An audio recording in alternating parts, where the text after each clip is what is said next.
gift will mean to you, the consumer, as well as to India's economic health.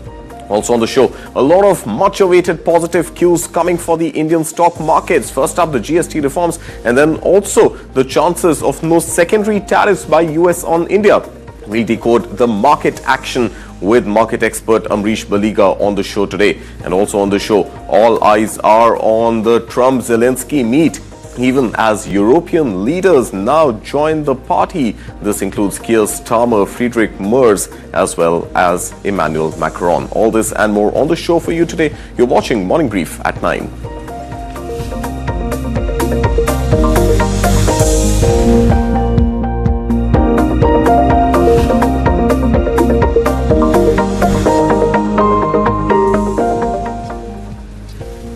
This is Morning Brief at 9. First up, let's bring you all the headlines that we're tracking for you this Monday morning.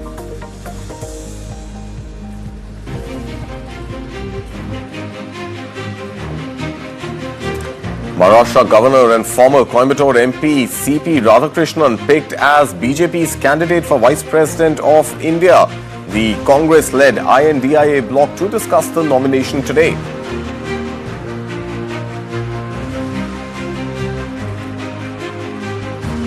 Prime Minister Narendra Modi urges states to cooperate in implementing GST reforms announced during his Independence Day speech, even as some states stare at tariff disruption to state tax revenue.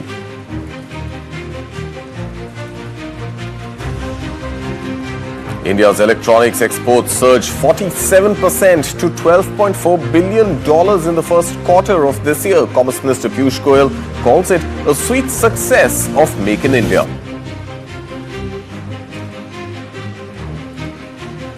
Meanwhile, Samsung begins manufacturing laptops in India at its Greater Noida plant, where the South Korean electronics giant has been producing smartphones as well as wearable devices.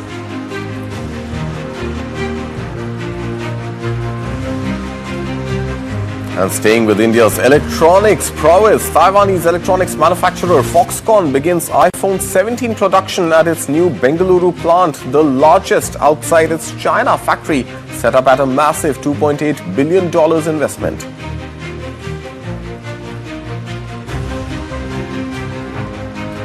And on Sunday, Prime Minister Narendra Modi inaugurated two highways worth 11,000 crore rupees to decongest Delhi.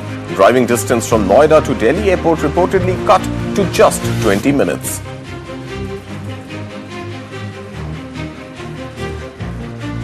And moving to action on the Lal Street, foreign portfolio investors sell as much as 21,000 crore rupees from Indian markets in the first half of the month of August, as volatility keeps investors on edge. Will GST reforms and potential withdrawal of secondary tariffs spark positive momentum? We discuss on the show. And all eyes are on the next Trump-Zelensky meet in Washington today, as European leaders, including German Chancellor Friedrich Merz, French President Emmanuel Macron, and British Prime Minister Keir Starmer join in.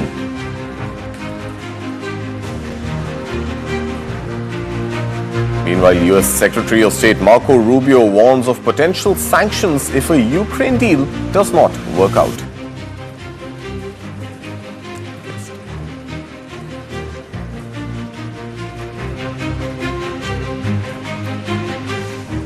And the top story that we're tracking for you this Monday morning, India is gearing up for the biggest overhaul of the goods and services tax since its landmark rollout in 2017. Prime Minister Narendra Modi has announced a sweeping revamp during his Independence Day address to the nation. He said the GST reform would be a Diwali gift to the country. Let's listen in to what Prime Minister said from Red Fort. हमारी सरकार है तो सैकड़ों कानूनों को समाप्त कर चुकी है और ये अभियान लगातार जारी है। साथियों, हमारे लिए रिफॉर्म का मतलब है सुशासन का विस्तार। इसलिए हम निरंतर रिफॉर्म पर बल दे रहे हैं। आने वाले समय में हम अनेक बड़े बड़े रिफॉर्म्स करने वाले हैं, ताकि जीवन भी और बिजनेस भी सब कुछ और आसान हो। साथियों, इसी कड़ी में अब जीएसटी में नेक्स्ट जनरेशन रिफॉर्म होने जा रहा है। इस दिवाली जीएसटी रिफॉर्म से डबल बोनस देशवासियों को मिलने वाला है। हमारा प्रयास जीएसटी को और आसान बनाने और टैक्स दरों को रिवाइज करने का है। इसका फायदा हर परिवार को होगा, गरीब और मिडिल क्लास को होगा, छोटे बड़े हर उद्यमी को होगा, हर व्यापारी कारोबारी को होगा। साथियों, भारत की बहुत बड़ी शक्ति हमारी प्राचीन संस्कृति है। And just hours after his speech, news reports quoting Finance Ministry sources suggest that the new reformed GST would now include only two potential GST slabs. Now, these would be the 5% and the 18% slab applicable to most goods and services. Now, this against the existing 4 slabs from 5% to 28%. Now, so far, GST is exempt on essentials like milk, foods and fruits. But the 5% slab is applicable only on packaged essentials, followed by the 12% on other needs like stationery and apparel priced under 1,000 rupees. 18% currently on wants like mobile phones and small cars, and 28% on tobacco as well as SUVs. Now, essentially, the GST 2.0 is expected to simplify tax slabs and move some items to a lower tax slab, providing what Prime Minister Modi alluded to as a relief or a Diwali gift to Indian consumers. Reports also suggest that GST 2.0 will get rid of the controversial 28% tax slab. But some reports say a higher sin tax of 40% would now be applicable to tobacco as well as SUV cars. But there are also pending issues which are yet to be resolved by the GST Council, demands from industry and citizens that have so far not met with clarity. Number one on that list is the GST relief on insurance premium. Then there's also the inverted duty structure for electric vehicles, where the tax on input is incidentally higher than the tax on the final goods. And finally, there's clarification on GST on new versus old cars as well. And then, of course, there is a GST compensation cess, which was slated to end by the month of December this year. And of course, in the era of Donald Trump-dominated economics, there are India's own fiscal concerns too. Now, revenue loss to some states with high exports to the US is a concern. Will this tariff offset now boost local consumption by way of a reduced GST? That's one of the big questions that we will try and address for you today. Also, there's India's fiscal deficit target of 4.4%, and in the wake of tariffs, there is concern over India sticking to that fiscal glide path. And then, of course, India's long overdue tax compliance is something that perhaps the government will want to foster with this new GST reform. So let's get a deeper understanding on how the likely changes on GST rates will impact your wallet as well as the wallet of India by way of India's budget. We have two guests joining us this morning. Anita Rastogi, Principal, Price Waterhouse and Company LLP. We also have Ritesh Kanodia, Partner, Artis Legal. Well, let's begin first with Anita. Anita, good morning. Thanks for joining us this morning. First up, help us understand if there is truth in the reports that there are only going to be two likely slabs at 5% and 18%. Which items of 12% will move on which side? Well, I think, before I answer that, I think what is very important for me to tell you is that this has been a very, very long-standing request and demand by the industry that so many rates should be removed, right? And if I come to your question specifically on the 12%, there are many products which are at 12%, which should definitely come down to 5%. You can really name it from biscuits, jam, sausages, a lot of daily stuff which is required, even to the extent of in the education sector, when we're talking about, the notebooks which are at 12%, why should they be at 12%, right? So I think there are many day-to-day common man things which are required to be reduced from 12 to 5%. But I think the overarching point I would like to say here is that this is one of the best steps which the government is now going to take. It's high time that different rates should be removed, because it actually leads into not only disputes with regard to classification, but also less tax compliances, I would say, because if you have less rates, there's less confusion. And I think the people would like to be more compliant in that. One. Second is, today the courts are overburdened with a lot of litigations, right? Whether it's advanced ruling or it's the High Court. So all of this will get sorted and settled. So I think this is a huge, huge welcome announcement by the government. And we really look forward that the rate should only be as minimum as possible. And the lower rates, the better. You also mentioned something about Trump. So we know that, the way the geopolitical scenario is going on in India today, the world, Indian consumption is so much required. So if there is a lesser GST rate, people will be able to consume and buy more things, and that is going to really help in the economy. So I think a lot of areas which can be streamlined in this GST 2.0 reforms.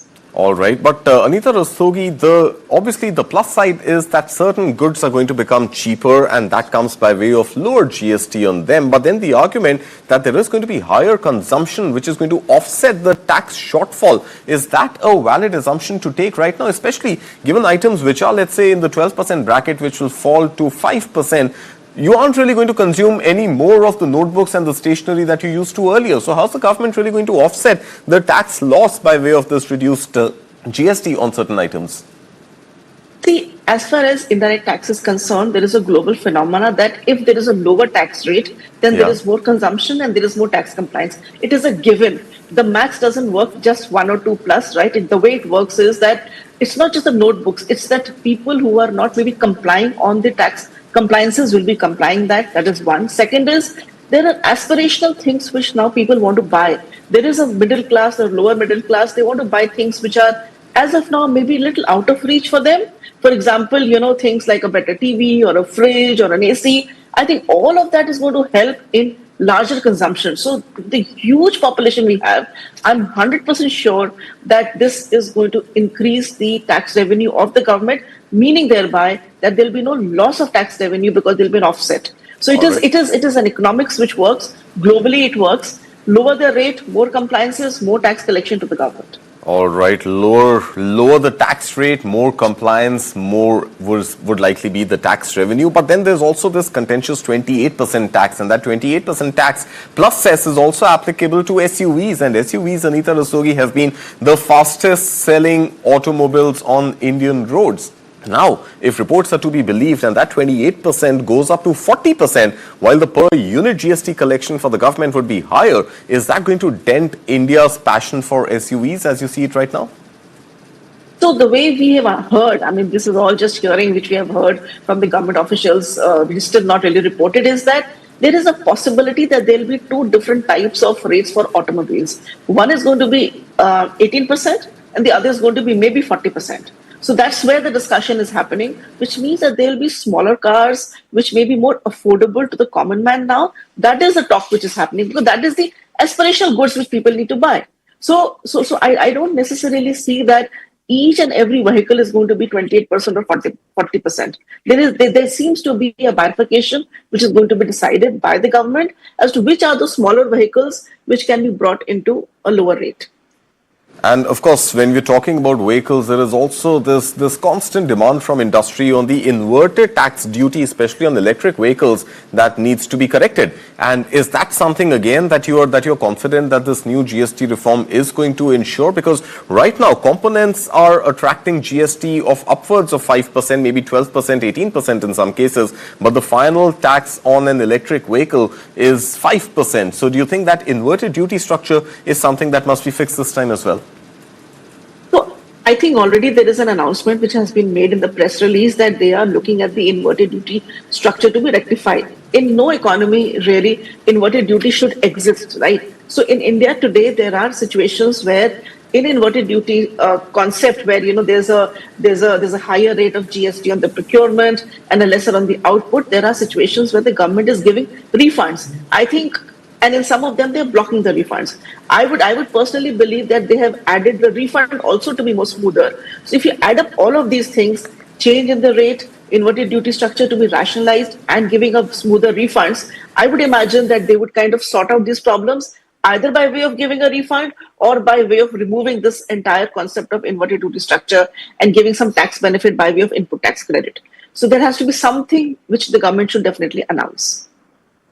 Right. And Anita Rastogi, there has also been this long pending demand on insurance premium and reduction, if not doing away with GST on insurance premium. Now, GST Council after GST Council meet, we've seen that issue has not really been addressed.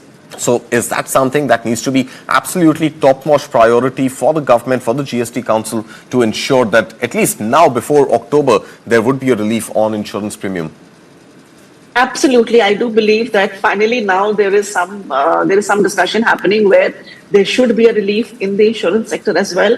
The rates should come down because I think a lot of discussion has happened. People have not really come together on this, but I think they will definitely give a relief here. So, education sector and insurance sector in the services sector should have some good blessing this time.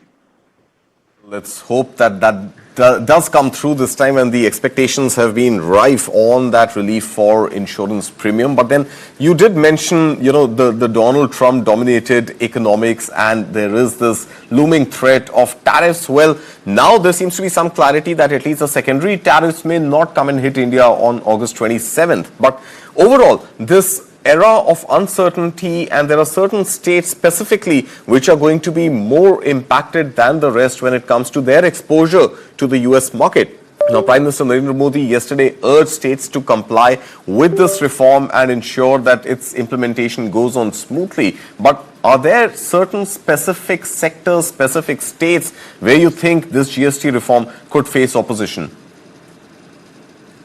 No, I don't think GST reform is going to face an opposition. Okay. Here is a situation where the government is actually trying to help all of these things, which means I personally believe when you look at the kind of rate structure which they're talking about, there are various sectors which is going to get benefited, whether it's the textile sector, even the agriculture sector, because there are certain machines and there are certain products which are at 12%, which is going to change, right?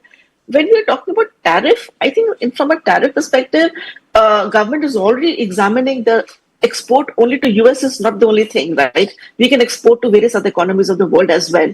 But the fact that GST is going to reform, there will be more Indian consumption per se, which is kind of going to balance the, let me say, the hit which might have because of the Trump announcement. So I think the government is looking inwards as well, which is so important, so critical. We are a country with huge population, and I think the consumption itself is going to help us to actually beat the impact of the Trump tariffs. So, of course, the government has made it clear that its fiscal glide path on the 4.4% target of fiscal deficit is likely to stay intact. Now, with this GST reform, there seems to be a better chance of that glide path being intact. But while the fiscal deficit would be perhaps taken care of, what happens to India's current account deficit in the wake of Trump tariffs? No, I think a lot of things, because we were expecting the US delegate to be here on 24th of August, which has kind of postponed now, because that was, we felt, was the last time they're going to finalize the discussion with the government of India. We just hope that Trump actually gives an extension of the 27th of August date to move by another 90 days, just the way he has done for China as well. And that's when I think a deeper discussion has to be done. Clearly, we should not be really bound down to what Trump is saying. We have to take very measured steps to ensure that we safeguard our exporter community, as well as the Indian consumption. I think that Prime Minister Modi also spoke from Red Fort on Independence Day that there is going to be absolutely no compromise on the Indian agriculture sector. Anita Rastogi, thank you so much for your inputs, and a pleasure having you here with us on News9 this morning. And with that, we will slip into a short break. But coming up on the other side, Amrish Balika will be here to decode the markets and the market momentum, as markets have opened just a few minutes back. And as expected, more than 1% up in trade this morning, all thanks to what we are hearing on GST reforms, as well as potentially no secondary tariffs on India. Well, all that and more on the other side of the break. You're watching Morning Brief at 9.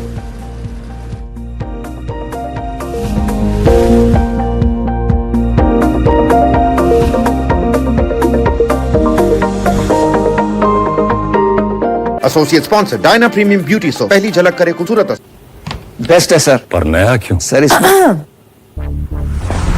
Architect ji, something special for you. नया Birla opus paints देने के लिए। ऐसा क्या है इसमें है advance quality, ऊपर से बिरला ओपस अश्योरेंस एक्स्ट्रा। 1 साल में पेंट को कुछ भी हुआ तो पेंटिंग वापस करके देंगे। वापस करके देंगे? वापस करके देंगे। वापस करके देंगे? वापस करके देंगे। वापस करके देंगे, वो भी free. Architect ji. Yes ma'am. Some more? Quality पे इतना कॉन्फिडेंस, इसीलिए बिरला ओपस अश्योरेंस। 1 साल में पेंट को कुछ भी हुआ तो पेंटिंग वापस करके देंगे। रजिस्टर करो birlaopus.com पर।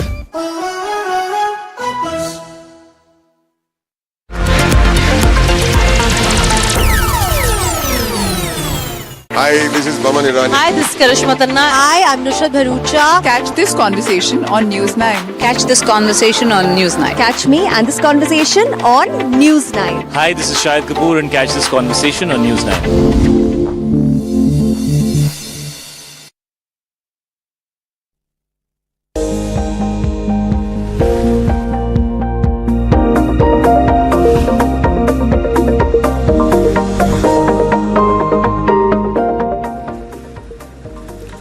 Welcome back. You're watching Morning Brief at 9 right here on News9, and what a start it has been to markets this morning. The Lal Street has given a major thumbs up to a lot of news items that have emerged over the weekend. To begin with, of course, there was this news of coming straight from the Prime Minister of India, incidentally, of GST reforms, and markets have given a solid thumbs up to those GST reforms. And then what we saw in the Alaska meet and the reports following that between Trump and Putin, that potentially India could perhaps evade those secondary tariffs. And look at the charts this morning. Markets are up more than 1% in trade. In fact, Sensex is up almost 1,000 points already. We will come to the sectors in just a bit and the specific stocks. First, let's bring up the market mood check at 9:20 a.m. as markets have just opened.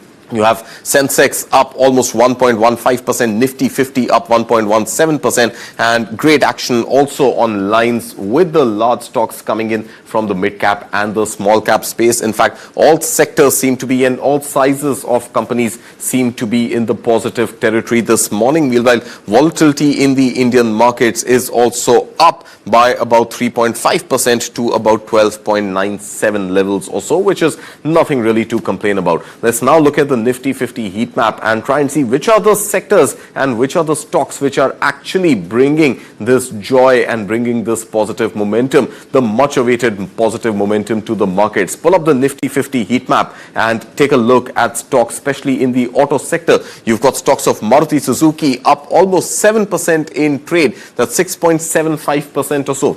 You've also got M&M up about 3%, Bajaj Auto up about 4.5%, Tata Motors up about 1.5% or so. So the auto sector is giving a massive thumbs up to this GST reform. Now remember, this is absolutely critical by way of the understanding of the potential news around GST reforms, which could mean great news for the auto sector, as many cars which currently face the 18% tariff, the tax, I beg your pardon, GST, that 18% tax could now be lowered to about 12%, and that is likely to add the Diwali bonanza which automakers in any case brace for this time of the year.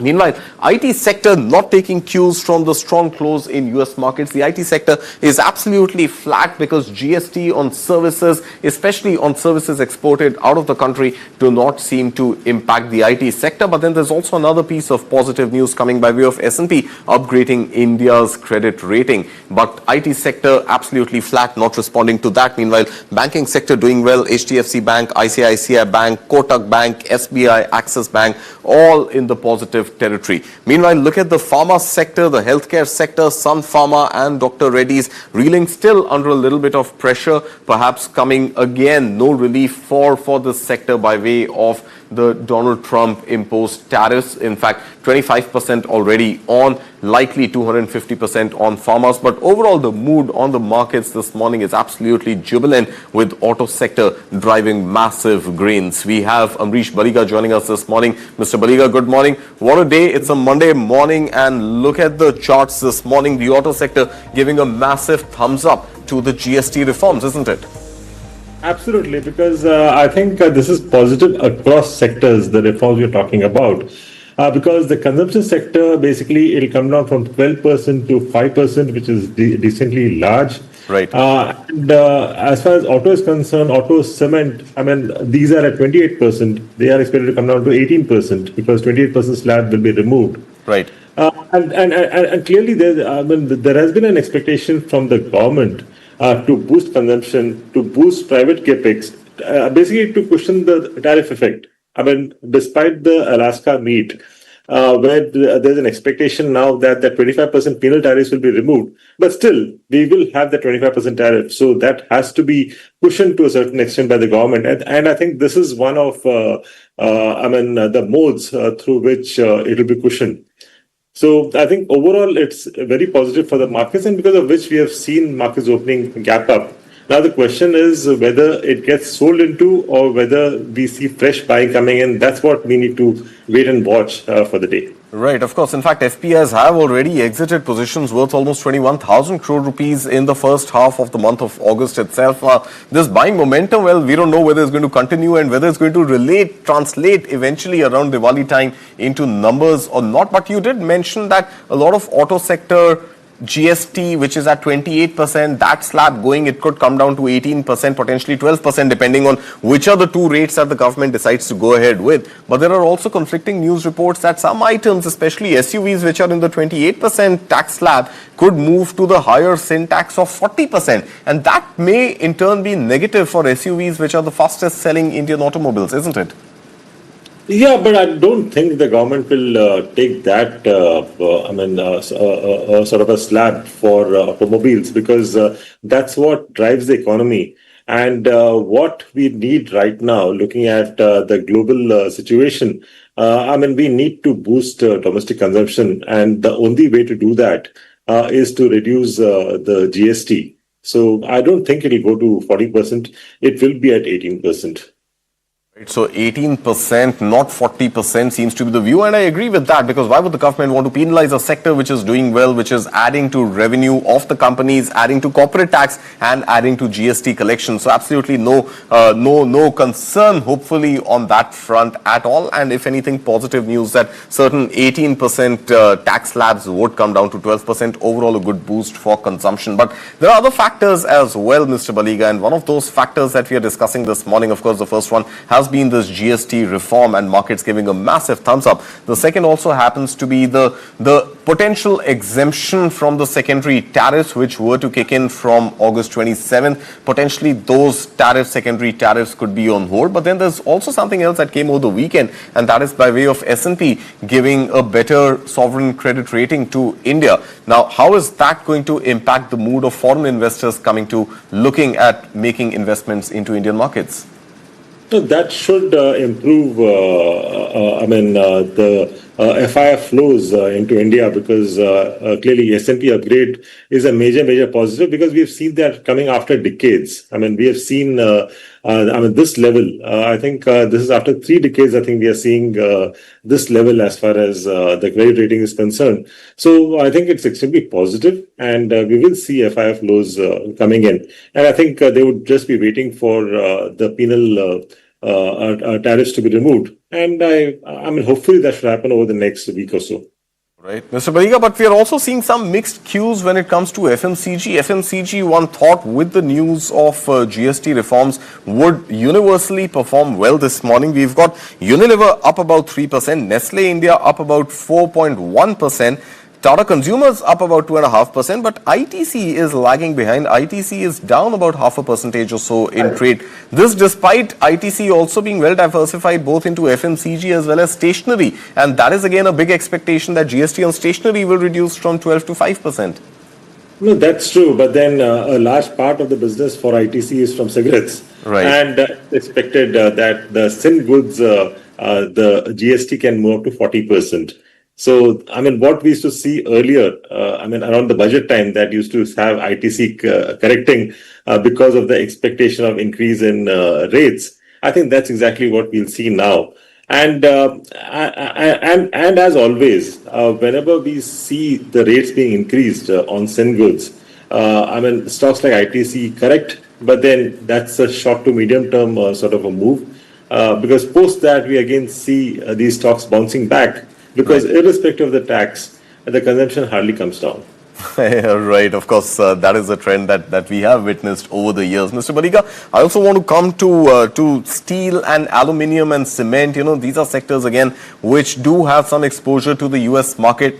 Now, with secondary tariffs done away with, we are seeing some positive momentum on these stocks. But the fear that this existing 25% may or may not be slashed further, because now what we are hearing is that the US delegation, which was to come to India on August 25th, is not going to come to India. So can we assume for the time being that this 25% tariff is going to stay, and at least in the near term, there seems to be the unlikelihood of that tariff coming down?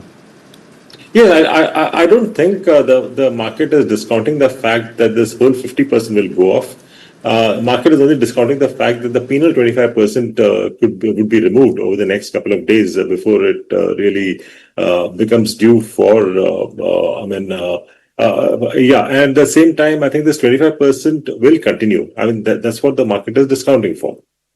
Okay, so this 25% will continue, and perhaps any potential talks on negotiations seeing some light of the day, resulting in some sort of a deal, could only add further momentum to the markets. Now, Mr. Baliga, investors, especially retail investors, looking at these charts today, long-awaited positive territory for most of the stocks that they have been invested in. On a day like today, and perhaps, in the next few days, what should their strategy be? Is this the time to perhaps sell, sit on some profits, or perhaps accumulate in the hope that the momentum would continue for a little longer?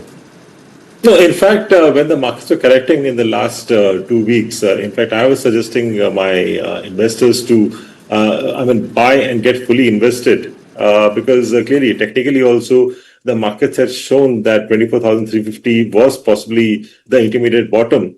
But in this rally, yes, I think it would be prudent to book some profits. There's no hurry to book profits, but yes, I think one can get into cash to a certain extent, maybe about 10% of the portfolio, in case we see levels of closer to about 25,250, 25,300. I think at those levels, one should be booking profits. Right, so another 250, 300 points on the Nifty 50, and Mr. Baliga says that may be a time to book at least 10% or so of your holdings could be converted into cash to book profits. Finally, before I let you go, Mr. Baliga, the IT sector continues to disappoint. We speak about this quite often on the show, but the IT sector seeing absolutely no merit in the S&P upgrade for India's rating, seeing absolutely no merit in GST reforms. In fact, if anything, still reacting negatively, not even taking cues from what happened in the US on Wall Street on Friday.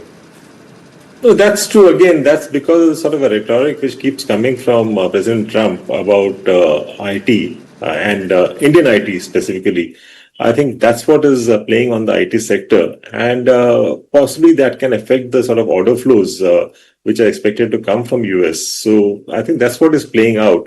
And the other issue as far as the IT space is concerned is the issue of AI, as to how that's going to affect specific companies, whether it will benefit. I think in the longer term it could benefit, but at least in the short to medium term, there would be issues because of AI. Right, of course. So AI and slowing down of orders from the US weighing in on the IT sector. Mr. Baliga, always a pleasure having you here with us on News9. Thank you so much for joining us on this momentous day as markets have rallied almost 1,000 points on the Sensex, and the charts looking absolutely great this morning. Moving on now to a political story that has been developing since last evening. The BJP-led NDA has named Maharashtra Governor and two-time Member of Parliament from Tamil Nadu, C.P. Radhakrishnan, as its candidate for the upcoming Vice President election slated for September 9th. The announcement came after a BJP Parliamentary Board meeting in Delhi just weeks after former Vice President Jagdeep Dhankar abruptly resigned, citing health reasons. Let's listen in first to J.P. Nadda. गहन रूप से चर्चा होने के बाद आज हम यहाँ पर आपको खुशी से ये बताना चाहते हैं और ये खुशखबरी देना चाहते हैं कि संसदीय बोर्ड की बैठक में जिसका नेतृत्व हमारे प्रधानमंत्री नरेंद्र मोदी जी की उपस्थिति में हुआ, उनके नेतृत्व में ये बैठक हुई। सभी पहलुओं पर चर्चा हुई और नामों पर विस्तृत रूप से जो पार्टी में एक्सरसाइज हुई थी, उन सारे एक्सरसाइज के बारे में डेलिब्रेशन हुआ, सभी के साथ चर्चा हुई, सुझाव मांगे गए और उसके बाद फिर ये तय हुआ कि हमारे उपराष्ट्रपति के प्रत्याशी के रूप में हमारे महाराष्ट्र के राज्यपाल श्री C.P. राधाकृष्णन जी, चंद्रपुरम पुन्नासामी राधाकृष्णन जी, उनको हम एनडीए का प्रत्याशी बनाएंगे और वो एनडीए के प्रत्याशी के रूप में रहेंगे।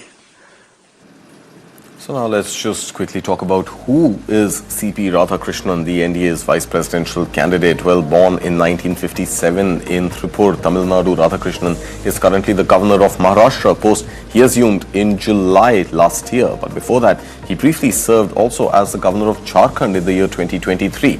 A grassroots leader with the RSS, Radhakrishnan has long been associated with the BJP's rise in South India. He served as a Tamil Nadu BJP president from August 2004 to 2007, during which he undertook a 93-day statewide yatra to strengthen the party's base. He represented Coimbatore twice in the Lok Sabha in 1998 and 1999 and was also entrusted with the party's work in Kerala between the year 2020 and 2022. He remains a member of the BJP's national executive. On the diplomatic stage, Radhakrishnan was among the first Indian MPs to visit Taiwan in 2014, and in 2003 he addressed the UN General Assembly. As the chairman of the Coir board from 2016 to 2020, he was credited with boosting India's coir exports and supporting rural livelihoods as well. Now respected as a clean and effective grassroots organizer, Radhakrishnan is seen as a leader who combines organizational ability with administrative experience, making him the NDA's choice for the post of Vice President of India.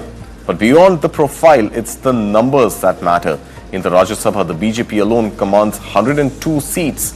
With NDA allies, that number rises to about 132 in the 239-member upper house.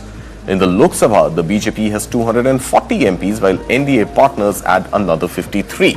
That makes a total of 293 in the 542-member lower house. Together, in the combined electoral college of both houses, 781 members are eligible to vote. A simple majority requires only 391 votes in favor. The NDA's tally is estimated to be comfortably above 425. Now, BJP sources have told News9 that the party reached out to the opposition seeking to make Radhakrishnan a consensus candidate. Political observers are also reading into the timing, especially with the Tamil Nadu Assembly elections on the horizon. Is the elevation of Tamil Nadu face to the Vice President's post part of a deeper southern strategy by the BJP? Well, he has also openly acknowledged his linguistic journey, once saying he regretted not learning Hindi earlier due to his Tamil medium schooling, though he now understands Hindi fully. So does CP Radhakrishnan's rise signal a renewed push by the BJP to make inroads in Tamil Nadu? That's the big question. And the big question also is that the governor of Maharashtra, is he going to be the next vice president of India and a signal to Tamil Nadu?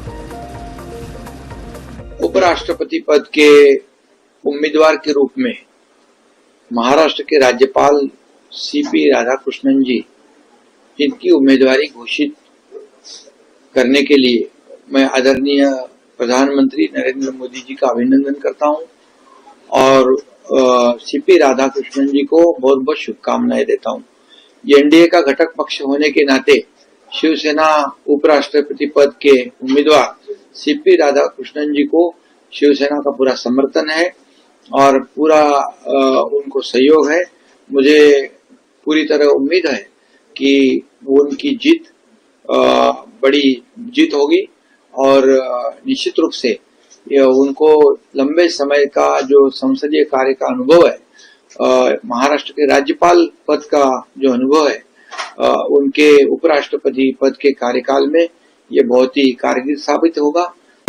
यह महाराष्ट्र के governor साहब को announce किया है,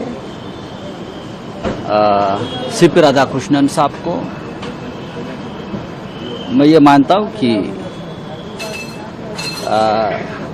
एक अच्छी personality है, non controversial है, अनुभव भी उनको बहुत रहा राजनीति का, संगठन का, तो हमारी तरफ से उनको जरूर शुभकामनाएं हैं। All right, and before we slip into another break, let's look at some of the global stories that we're tracking for you this Monday morning.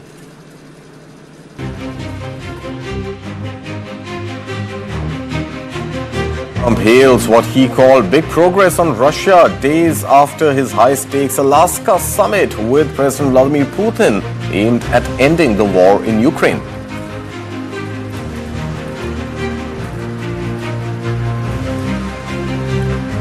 Donald Trump says Ukraine's President Volodymyr Zelensky could end the war with Russia almost immediately, but warns that reclaiming Crimea or joining NATO are off the table for now.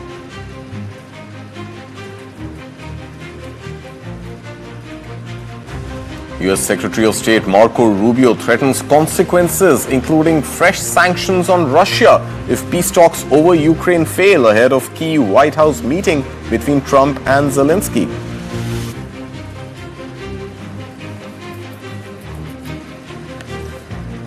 Zelensky hails Washington's decision to offer fresh security guarantees, speaking ahead of his highly anticipated meeting with U.S. President Donald Trump in Washington.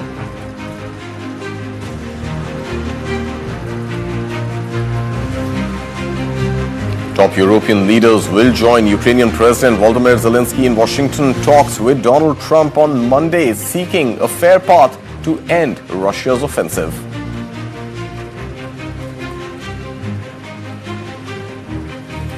Shares of United Health Group soar after Warren Buffett's Berkshire Hathaway makes fresh investment in the troubled health conglomerate, boosting investor confidence.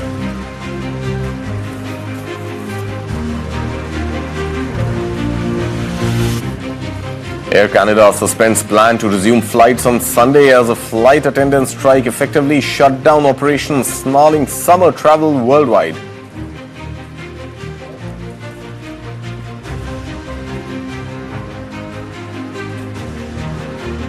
An Australian court has fined Qantas Airways a whopping $59 million for illegally sacking 1,800 ground staff during the COVID-19 pandemic, ending a 5-year legal battle.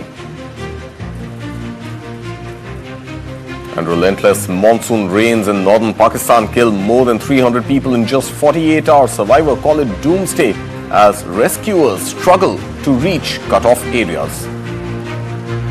All these stories on the other side of the break. You're watching Morning Brief at 9.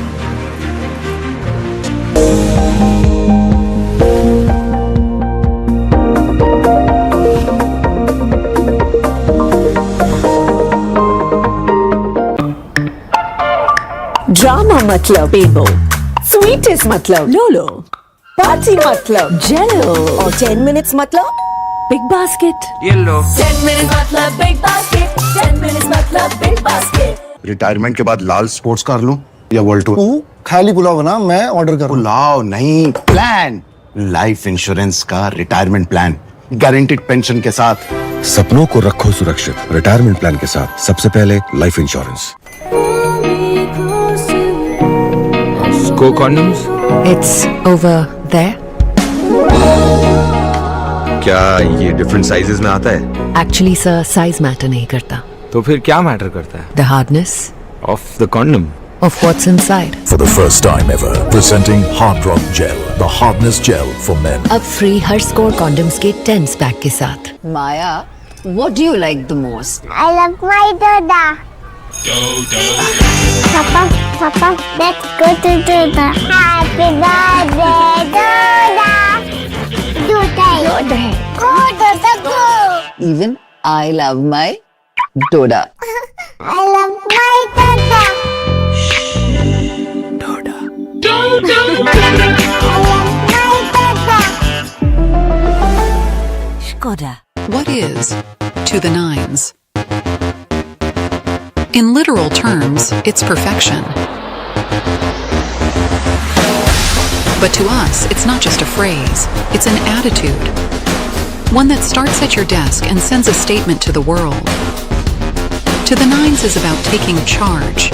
It's a way of life where every scene, every fold, is crafted with excellence. It's timeless elegance and uncompromising quality made for the corner office. It's the ideas that inspire redefining order and elevating the tabletop. To the nines, for the leaders of today and the visionaries of tomorrow.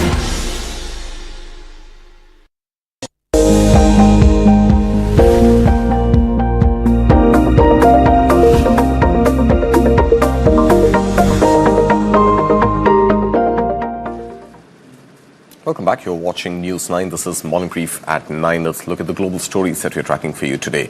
Now, just days after meeting Russian President Vladimir Putin in Alaska, US President Donald Trump posted a brief message on his Truth Social account on Sunday, hinting at a significant development related to Russia.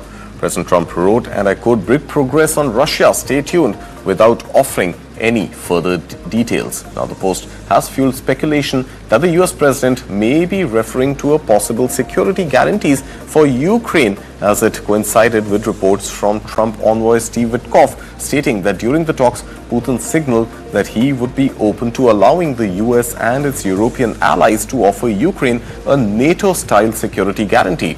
The two presidents spoke for 3 hours and highlighted some points of agreement, but no major breakthrough was reached to end the conflict that has caused tens of thousands of deaths and widespread destruction in Ukraine.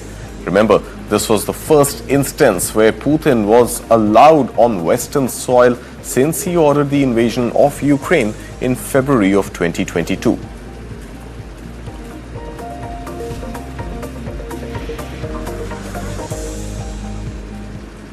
Meanwhile, US President Donald Trump also said late Sunday that Ukraine leader Volodymyr Zelensky could choose to end the war with Russia almost immediately, but retaking Russian-occupied Crimea or joining NATO are off the table.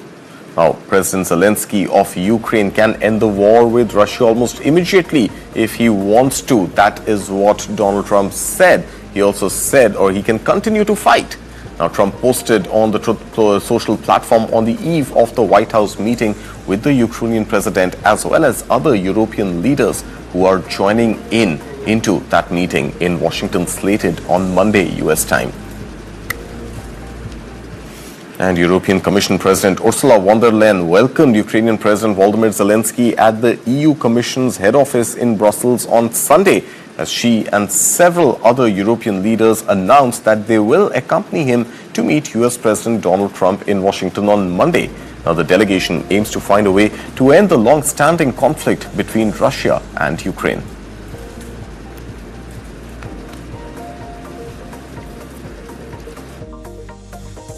I'm very glad that I'm able to accompany you and other European leaders for the meeting tomorrow that we do have with the US President in the White House. With regards to any territorial questions in Ukraine, our position is clear. International borders cannot be changed by force. These are decisions to be made by Ukraine and Ukraine alone. And these decisions cannot be taken without Ukraine at the table. European Commission President Ursula von der Leyen there, standing literally next to the Ukrainian President Volodymyr Zelensky, showing her support to the state. Meanwhile, other leaders expected to travel to the US include German Chancellor Friedrich Merz, as well as French President Emmanuel Macron and UK Prime Minister Keir Starmer. But staying with that story, US Secretary of State Marco Rubio on Sunday warned of consequences, including the potential imposition of new sanctions on Russia if no peace deal is reached on Ukraine ahead of the key meeting at White House expected today. Now, if we are not going to be able to reach an agreement here at any point, then there are going to be consequences. That's exactly what Marco Rubio told US broadcaster NBC, adding, and I quote, that not only the consequences of the war continuing, but the consequences of all those actions continuing and potentially new sanctions on top of it as well, unquote. Listen in.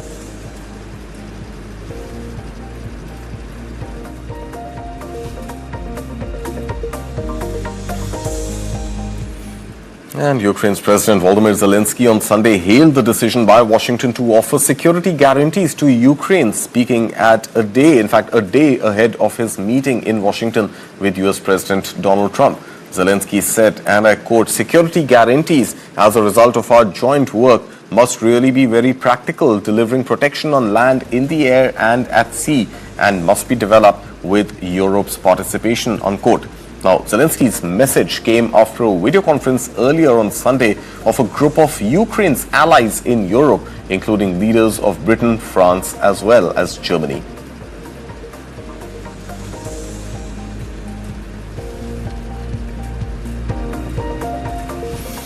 And moving to the stock markets in the United States, on Friday, US stocks finished mixed, in fact, on Friday, with the Dow rising marginally and the S&P 500 slipping about 0.3%, while the Nasdaq fell 0.4. Take a look at all the action from Wall Street.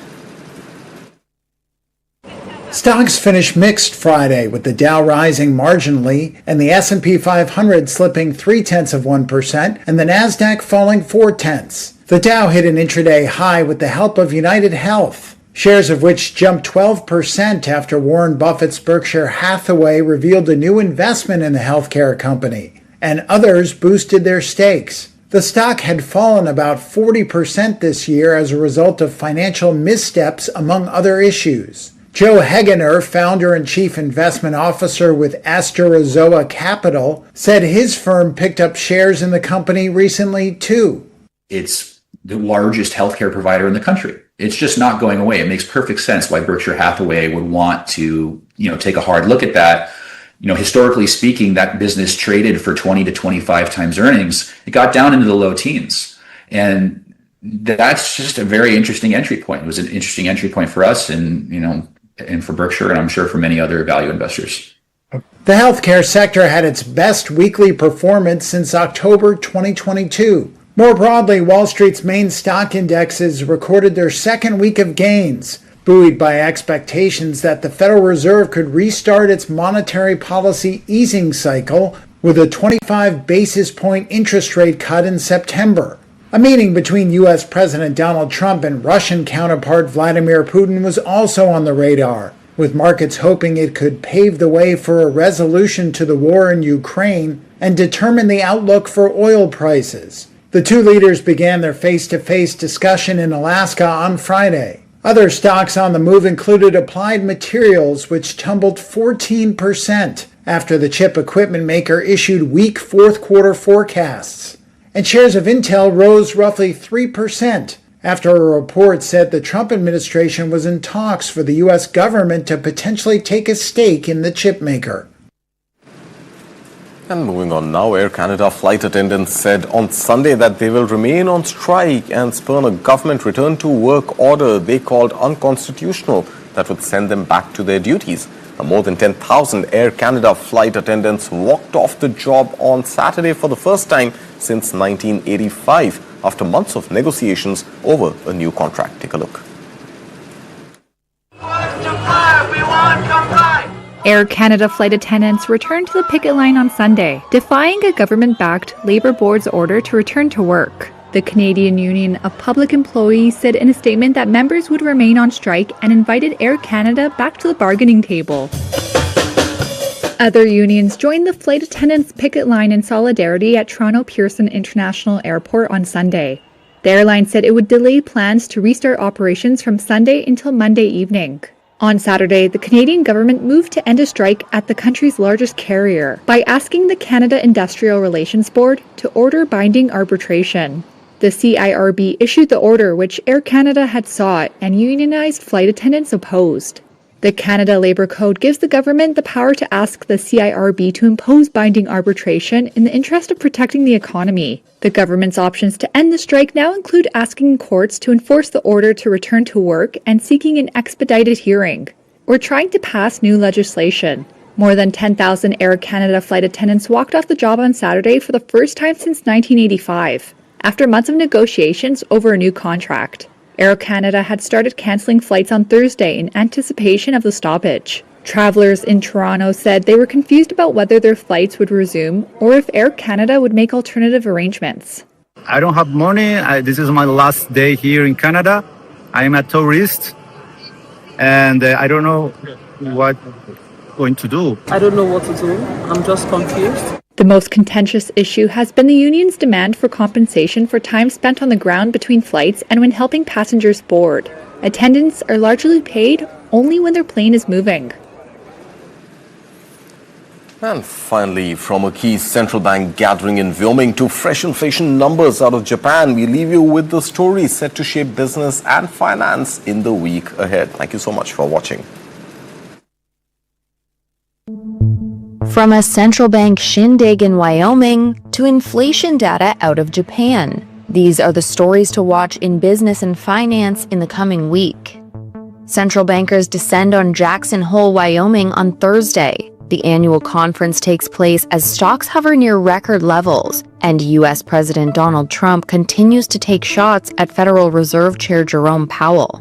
Economists will be listening closely to what Powell has to say. Any hint that a September rate cut isn't happening, and markets could sell off hard, while an overly upbeat tone may feed more euphoria. About 60% of global investors surveyed by Bank of America think U.S. stagflation could be the dominant global market regime within 3 months. The week's business surveys will offer more clues about whether U.S. tariffs are driving the world's largest economy towards stagflation. Societe Generale expects Fed rate cuts to inflate a stock market bubble that might not pop until at least next year. Friday's inflation data will be in focus for any sign of when the Bank of Japan's long-pledged tightening cycle will resume. The previous reading of the core consumer price index showed an annual 3.3% increase in June, remaining above the BOJ's 2% target for over 3 years. The long road towards normalization has been complicated by uncertainty over U.S. tariffs and concerns about whether Japan was seeing the right kind of price increases.